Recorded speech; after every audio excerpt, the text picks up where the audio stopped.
Bonjour à tous, donc aujourd'hui on va voir comment on peut économiser du support lors de la programmation du job sous Cura. Donc pour l'exemple, on va prendre une petite pièce simple. Je vais la faire tourner pour qu'on voit un peu mieux ce qui se passe. Hop. Si on lance la préparation du job sans réglage particulier, en fait Cura il va vouloir nous mettre du support à l'intérieur du trou oblong ici et dans l'alésage du dessus.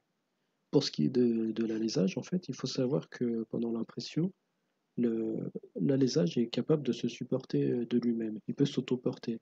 Donc le support dans cette zone-là, il est pas utile en fait, il n'est pas nécessaire. Donc on peut faire le test, on va lancer la préparation du job. Donc on voit que pour l'instant, on nous annonce un temps d'impression de 3 heures et 33 minutes. On va se mettre en vue en couche pour voir de quelle façon il a généré le support. Et voilà, on voit, c'est bien ce qu'on disait, on voit qu'il a généré du support dans le trou oblong et dans l'alésage du dessus. Si on se remet en vue solide, on va voir qu'on a une petite option dans Cura qui s'appelle blocage des supports. En fait, cette option elle va nous permettre de venir sélectionner une zone sur laquelle on va empêcher justement la génération du support. Donc c'est ce qu'on va faire, donc on choisit blocage des supports et on vient sélectionner la zone à l'intérieur de l'alésage.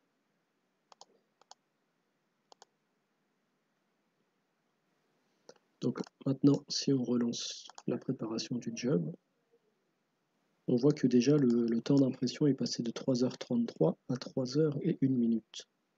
Donc on se met en vue en couche pour voir le résultat, et voilà, on voit que il n'y a plus de support en fait dans l'alésage. Donc pour ce qui est du trou oblong, Cura nous a généré un support 100% en breakaway. Donc là aussi, il y a moyen d'économiser un petit peu. En fait, si on va dans les options du support, on peut choisir, on peut choisir de laisser simplement le plafond et le bas en breakaway et de mettre le reste en PLA. Donc on va choisir Extruder 1 pour le remplissage du support et on va laisser les plafonds et bas de support en breakaway. Donc on relance la préparation du job. On voit que le temps d'impression est passé à 2h48 minutes.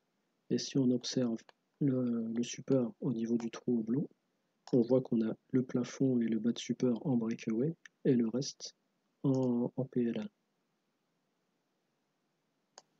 Il y a une autre façon d'économiser du support, c'est directement dans la conception de la pièce. En fait, si on sait que cet alésage, il sert simplement à un passage de vis, on peut le remplacer par une forme triangulaire. Donc on va faire le test avec la seconde pièce. Je supprime celle-ci et je vais aller chercher la seconde pièce qui est la même, mais avec une forme triangulaire à la place de l'alésage. Tourner aussi pour être du bon sens. Donc on a bien un angle à 90 degrés sur la partie haute, donc ce qui veut dire qu'on a nos deux pentes à 45 degrés. Et du coup, lors de l'impression, la matière va s'autoporter et il n'y aura pas besoin de support dans cette zone. Donc on peut faire le test en lançant la préparation du job. Et si on se met en vue en couche, on va voir que on n'a pas de support qui s'est généré dans la partie triangulaire. On n'a que le support comme tout à l'heure dans dans le trou oblong, dans la partie basse. Donc voilà, c'était quelques astuces que j'avais envie de partager avec vous. Si vous en connaissez d'autres, vous pouvez les mettre en commentaire. Et moi, je vous dis à bientôt pour la prochaine vidéo.